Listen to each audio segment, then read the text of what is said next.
Shalom, shalom, peuple de Dieu. Je vous salue de partout. C'est moi, votre frère, le prophète Jean-Luc Kamadi. Je suis en train de vous saluer au nom du Seigneur Jésus-Christ qui nous donne le temps et le moment d'être ensemble ce soir. Chez vous, peut-être c'est le matin, chez nous, c'est le soir. Nous sommes le 1er février 2022.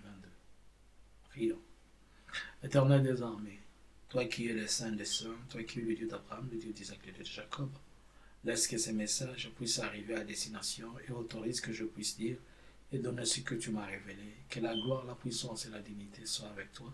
Que tu puisses me combler et que tu puisses être le Dieu de notre gloire, le Dieu de notre grâce au nom de Jésus. Amen. Encore une seconde fois, l'Éternel qui nous a établis et qui a permis que nous puissions être des sentinelles pour son peuple, pour la nation et pour les nations, je viens vers vous partager un message avec mes bien-aimés, les enfants de Dieu. C'est un message qui concerne quelque chose que le Seigneur m'a fait voir. À la fois, le titre, c'est la nouvelle tenue de la FARDC.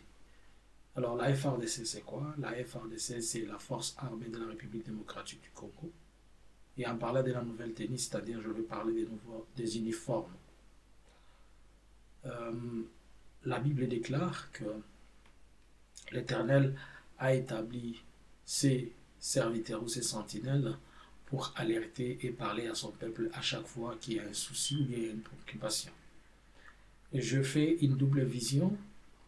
Dans la vision que j'avais eue il y a un temps, j'ai vu de militaires FARDC avec une nouvelle tenue. Je vais vous montrer à quoi ça ressemblait. Mais je ne savais pas que c'était eux. Je vis cette tenue, elle était comme la tenue des UPDF, de l'armée populaire de défense ougandaise, mais ce n'était pas tellement ça. Et j'ai posé la question, pourquoi cette nouvelle tenue? On m'a dit, puisqu'il y a eu beaucoup d'informations sécuritaires sur les fronts, qui faisait état à la fois des uniformes FARDC qu'on retrouvait entre les mains des ennemis, c'est-à-dire la même tenue ou le même uniforme que les FARDC portent, ce sont les mêmes tenues que portent aussi les groupes rebelles et tout ça. Voilà pourquoi le gouvernement s'est décidé de pouvoir changer l'uniforme et de doter une nouvelle uniforme. J'ai dit, ah bon. Mais alors on m'a dit que cette décision, elle est à la fois bonne et mauvaise. Et j'ai posé la question, pourquoi elle est à la fois bonne et mauvaise? Et on m'a fait comprendre que changer la tenue n'est pas totalement le problème, n'est pas totalement la résolution du problème. Puisqu'elle peut être qu'une partie de la résolution de la situation qu'il y a. Et le problème le plus sérieux, et ailleurs que dans l'uniforme que portent les militaires. Alors peut-être je vais te faire comprendre quelque chose. Suis un peu ce que je vais te dire ici. Et je vais revenir et t'expliquer. Normalement, notre armée, elle compte au moins 129 000 hommes. Selon les dernières estimations, sur les 129 000 hommes, il s'est inclus aussi les unités spéciales de la chargée de la protection présidentielle qu'on appelle communément les JR. Les JR, ce sont des unités combattantes spéciales qui sont formées avec des formations totalement spéciales pour être en mesure de protéger le président, les installations y afférentes, ainsi que la famille présidentielle biologique. Normalement, c'est ce qui est écrit dans la Constitution. Mais ce qu'on voit aujourd'hui, tout le monde est capable de venir acheter des JR, ils prennent, les JR sont devenus comme des policiers. Si vous regardez récemment l'incident qui a conduit Jean-Marc Kabound à ce qu'il y avait, les militaires là, le JR qu'on était en train de ravir son arme, ceux qui connaissent ce que c'est un militaire, celui-là c'est pas un militaire. On ne ravit jamais un militaire une arme. Même en présence d'autres personnes, qui est des civils ou quoi, pour que tu prennes l'arme de militaire, le sang doit couler. Quel que soit l'environnement, puisque un militaire, lorsqu'on lui ravit une arme, il est condamné à mort. S'il oublie seulement son arme, cela l'amène en prison. Mais à plus forte raison qu'une autre personne te désarme. On ne désarme jamais un militaire. Seules les unités spéciales qu'on appelle les PM, les polices militaires, sont chargées de désarmer. Et en plus, un JR, c'est une personne spécialement formée. Mais ce que vous avez vu là, comprenez c'est quoi? Lorsque le président de la République a pris le pouvoir, le même Kabound qui est en train de faire, qui faisait ces choses, il a pris dans l'IDPS certains gènes qu'on a amenés et on a juste revêti des uniformes JR et c'est comme ça qu'ils sont devenus des JR. C'est pourquoi on les place à gauche comme à droite et quand on le voit seulement on appelle Banamoura, des histoires comme ça, mais en réalité ce ne sont pas des militaires. Et voilà comment on fragilise même les institutions qui sont censées protéger et garder tout ça. Alors je vais vous expliquer quelque chose. En République démocratique du Congo, nous avons la tenue normale des militaires, c'est celle-ci, celle que vous voyez là-bas. C'est l'uniforme FARDC. Cet uniforme FARDC, elle avait été changée juste après 2001. Je me rappelle, pour la première fois qu'ils s'étaient revêtus de ça, c'était en 2010, le 30 juin. Le 30 juin 2010, à la fête de l'indépendance, leur première parade qu'ils avaient fait, c'était avec ces uniformes. Mais je vais vous dire qu'à l'époque, en 2010 déjà, lorsqu'ils voulaient faire le premier parade avec ces uniformes, avant que les militaires ne mettent ces uniformes étaient déjà dans les mains de certains maïmaï. Ça, c'est la première tenue que les militaires ont. C'est-à-dire le FARDC ou les forces terrestres, tout ça de la FARDC. Mais nous avons aussi cet uniforme que vous voyez, que Mamadou, je prends l'exemple de Mamadou, paix à son âme. Cet uniforme, c'est la tenue des IRR, les unités de réaction rapide, c'est-à-dire les unités combattantes. Notamment, il y a les commandos chinois, les commandos belges, les commandos sud-africains. Qu'est-ce qu'on appelle les commandos chinois? Ce sont ceux qu'on a dépêchés sortir de la formation fraîchement de la Chine. Ils sont venus avec cette tenue. Ils n'ont fait qu'un petit temps à cause de troubles lorsque le M23 était en train d'envahir. Il y a les unités, il y a aussi ces unités sud-africains, notamment les Mamadou qui sont partis en formation en Afrique du Sud. Ils sont revenus si vite. Et aussi, il y a des commandos belges qui étaient formés à Kisangani par le Belge. Puisque au camp Kapalata, il y a des gens les militaires qui sont formés, et le camp Kapalata de Kisangani, on forme les militaires et ce sont eux à qui on donne ces tenues ici. Donc quand vous voyez un militaire avec ces tenues, c'est-à-dire, c'est ce qu'on peut appeler comme des unités spéciales d'élite. Ça, c'est la deuxième uniforme. Et nous avons une troisième uniforme de militaires, c'est celle-ci, l'uniforme de JR, les bandes communément appelées Banamoura, tu vois, le JR, il porte cet uniforme, c'est-à-dire la garde républicaine. Si tu regardes la différence, tu verras que leur tenue est un peu tachetée et un peu propre par rapport aux autres. Et ils mettent toujours le béret rouge. Les JR, ils sont toujours en béret rouge. Tandis que les autres ici, ils sont en béret vert. Ici, ils ont toujours le béret vert. À la tête, ils ont la tête verte. C'est ce qu'on appelle le béret vert. Et les IRR, des fois aussi, ceux-ci, ils portent soit leur casquette là, ou bien ils mettent le béret vert. Mais récemment, il y a eu ceci qu'on appelle les 123e bataillon de Kabeyaka Mwanga. Ça veut dire quoi? Ça, ce sont des soldats, ou bien des unités qui sont partis en formation en Égypte et ils sont rentrés. On les appelle le 123e bataillon de Kabeyaka Mwanga, puisque c'est de là où ils ont tiré, on les a recrutés beaucoup plus à Kabeyaka Mwanga. On les a envoyés en formation pour intégrer les JR. Et ils sont venus avec une nouvelle uniforme. Vous voyez, leur uniforme, il n'est pas comme l'uniforme des autres. Donc, vous allez comprendre qu'à part la police, nous avons au moins 4 tenues, 4 uniformes. Mais maintenant, on veut uniformaliser la FARDC. Et les uniformes que j'ai vus, elles étaient comme celle-ci, les nouvelles uniformes que je vis, que la FARDC portait, c'était comme celle-ci, mais elles n'étaient pas totalement vertes ici, elles étaient un peu comme noires, avec des lignes noires, un peu comme ça. Il y en avait de deux sortes. Il y avait celles-ci, il y avait aussi les autres ici que je vous montre. Voilà les tenues que je vis, les nouvelles tenues à donner à la FARDC que je vis. Ce sont ces nouvelles tenues que je vis dans la vision qu'on était en train d'échanger pour la FARDC. Bonne fait ou bonne chose, bonne et mauvaise chose. Je vais m'expliquer pourquoi. Donc, voilà à quoi va ressembler la nouvelle tenue selon la révélation qui m'a été donnée. La nouvelle tenue de la FARDC, elle va ressembler à celle-ci. Alors, je reviens à ce que je suis en train de dire. Pourquoi bonne et mauvaise? Normalement, comme je vous avais dit, ici j'étais en train de vous expliquer. Laissez-moi donner un petit détail ici, permettez-moi.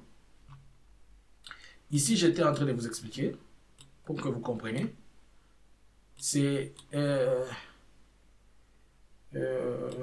excusez-moi, je suis en train d'expliquer des choses pour que vous compreniez un peu. Ces unités ici, les JR, ils dépendent totalement de la présidence. Et ils ont pour commandant ou bien le général qui gère le JR, il s'appelle Christian Chiwewe. Le général Christian, il a pris fonction depuis l'année 2019, lorsque le président Félix est entré au pouvoir. Alors, Christian Chiwewe est secondé son adjoint, il s'appelle le général Gilles Banza Moulambo, c'est celui qui est son second, comme on l'appelle l'adjoint, et il est secondé par le général de brigade Ephraim Kabi Kizari, qui est le chef MG, le chef d'état-major général de JR. Et après, il y a un commandant OPS qui s'appelle le général Chico Chitambwe. Alors, c'est aussi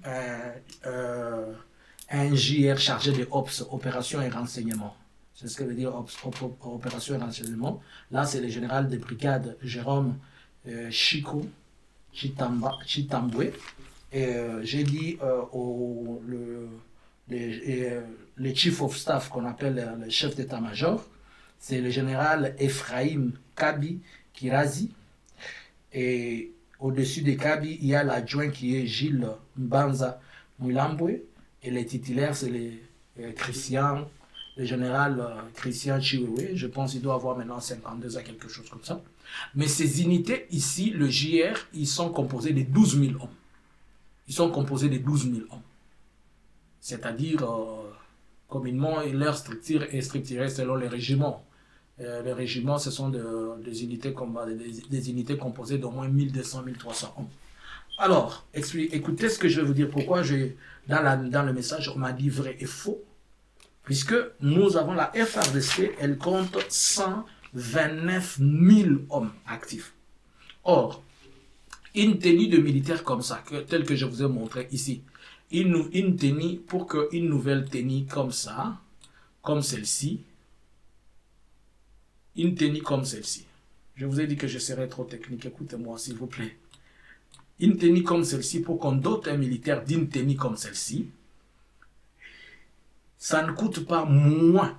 Donc je minimise. C'est au moins $150. C'est-à-dire quoi?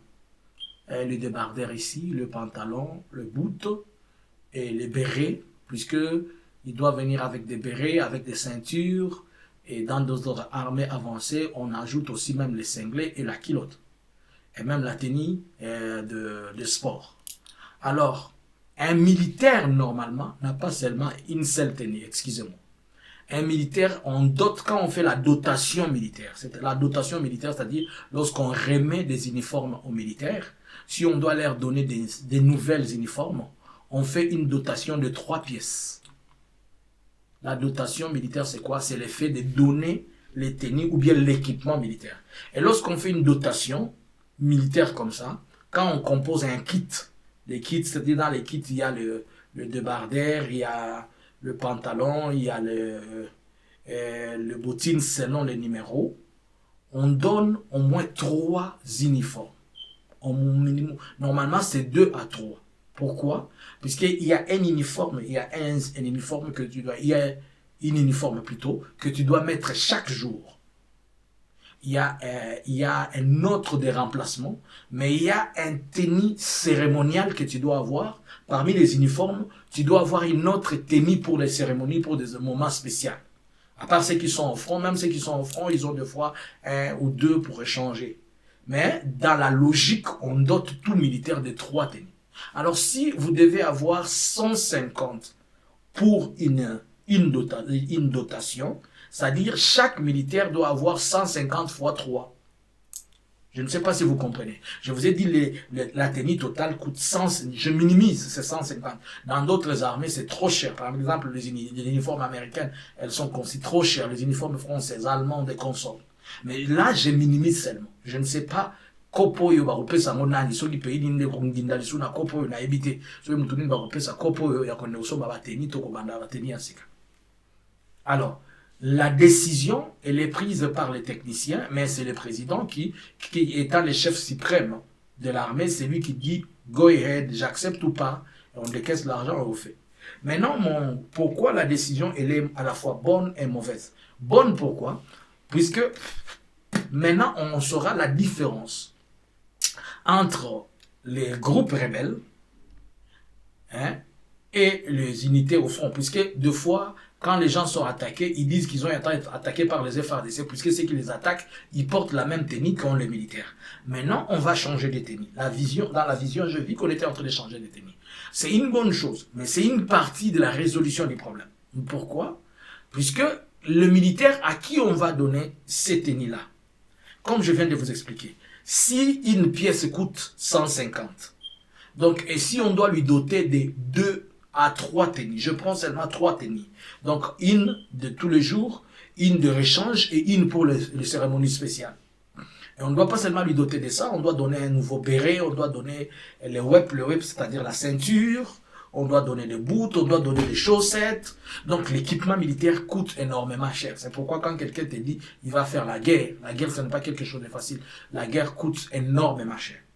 Alors, nous qui avons 129 000 hommes, si je prends seulement les minimums de 450, c'est-à-dire 3 tenues, je le multiplie par 120 000, ça me donne 58 millions de dollars. 58, donc on va passer la commande sur base de 58 millions. Moi, je minimise.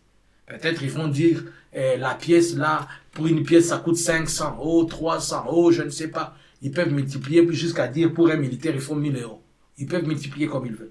Alors, sur les 58 000 dollars, il faut ajouter les frais de transport sortant d'où ils vont être commandés. Le plus grand marché, nous savons aujourd'hui, là où les choses se traitent rapidement et vite, c'est la Chine ou bien la Corée, où on va traiter en grande quantité qui vont venir à un temps record comme ça. Puisque les autres marchés, ils vont pas donner des belles uniformes. Puisque la question des militaires, on se tient sur base de l'uniforme, de la dureté et des tenues qui ne sont pas mises dans l'eau et après, ils changent de couleur. Non, ils doivent être vraiment bien traités. Alors, ça demande une spécialité. Cela veut dire qu'on doit chercher à envoyer vers des gens qui sont capables de le faire. Alors, si on commande par exemple en Chine, ou bien on commande, je ne sais pas, en Afrique du Sud, ou bien on commande, je ne sais pas, en Corée, il faut ajouter sur les 58 millions les frais de logistique. Et le premier frais de logistique, c'est jusqu'à arriver dans les entrepôts de la FARDC. Et après, quand ça arrive dans les entrepôts de la FARDC, il faut encore ajouter la logistique pour la distribution dans des provinces. Et dans des zones d'opération militaire et consorts. Et si on doit changer, peut-être on doit aussi changer des uniformes, on doit avoir, et les uniformes, comme nous avons 3 groupes, on doit changer pour ceci, pour cela. Alors, mauvaise pourquoi? Puisque si nous devons comptabiliser, si je prends les 58 millions, j'estime même 700 000 ou 1 million d'euros de logistique. Nous sommes dans les 59 millions de dollars. Alors, si on prend les 59 millions de dollars, on le divise par le nombre de militaires qui sont au nombre de 129 000, nous avons au moins sur chacun de militaires 450 dollars. Alors, si on prenait ces 450 dollars, on ajoute seulement dans la motivation des militaires. On ajoute dans la ration et dans les soins des militaires.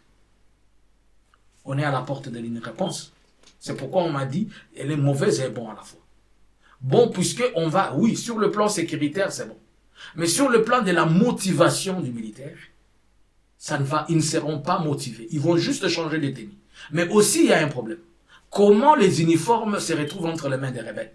Puisque vous donnez ça aux militaires, mais vous ne lui donnez pas l'argent. Vous ne lui donnez pas de manger. Ce sont les militaires qui sont les premiers à vendre les uniformes. Ils les vendent pour 500 € et pour 500, pour 500 francs, pour 1000 francs, puisqu'ils n'ont pas de quoi manger.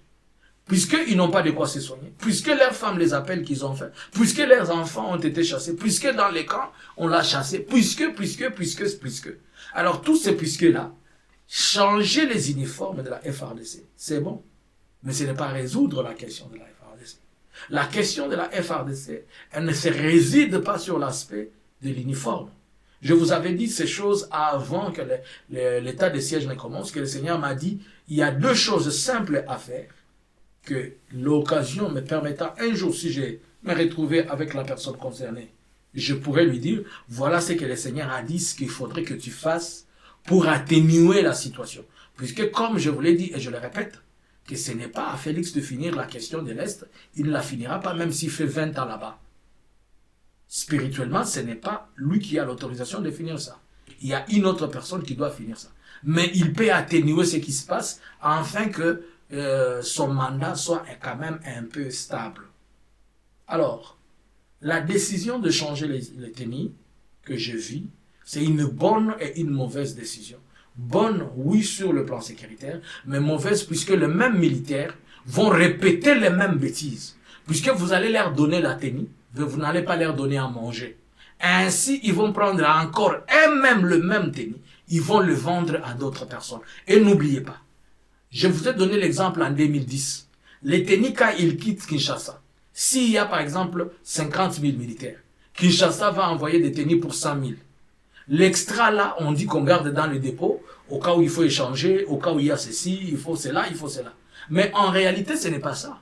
Vous allez voir que les rebelles aussi ont les mêmes uniformes, puisque tous les politiciens de la ville de Kinshasa, ils entretiennent des groupes rebelles à l'Est. Chacun a un groupe rebelle, chaque politicien a un groupe rebelle pour faire pression à X, Y. Chacun a un groupe rebelle qui répond à lui. Donc chacun doit envoyer aussi ses matériels là-bas. C'est pourquoi quand vous dérangez une telle personne à Kinshasa, il vous dit je vais vous faire voir. Il active sa chose, il active son chose. C'est ainsi que pour résoudre cela, je sais que la décision finale appartient au président de la République, puisque c'est lui à qui on va dire, Monsieur le Président, et voilà, nous avons pensé que pour ceci, le Conseil supérieur de la défense va se réunir et il va lui proposer, nous trouvons qu'il est mieux de changer les tenues, les techniciens vont dire blablabla, blablabla, et on va lui expliquer les tenants et les aboutissants par des conseillers militaires et tout cela.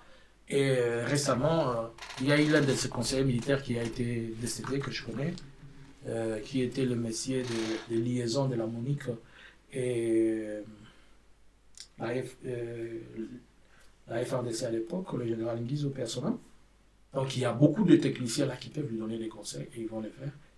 Mais le bon des conseils, ce n'est pas seulement changer la tenue, ou bien ce n'est pas changer la tenue, ou bien ce n'est pas la nouvelle dotation en tenue. Je vous donne ce message aujourd'hui. Vous allez voir ces choses et on va vous dire, nous avons trouvé solution puisque nous allons doter de nouveaux tenues. Mais quand ils vont doter les tenues, en même temps après, les gens vont commencer à vous dire, mais nous voyons encore les rebelles avec les mêmes tenues que vous avez dotées nouvellement. Et n'oubliez pas que même le pays voisin, ils jouent à ça. Ils savent dupliquer les mêmes uniformes. Alors, que Dieu accorde la sagesse à ceux qui nous gouvernent et que le Seigneur puisse les aider à comprendre. C'était pour vous le prophète Jean-Luc Kamani. Veuillez vous abonner sur la chaîne La Vérité et que le Seigneur soit avec vous. Bonne journée. Shalom.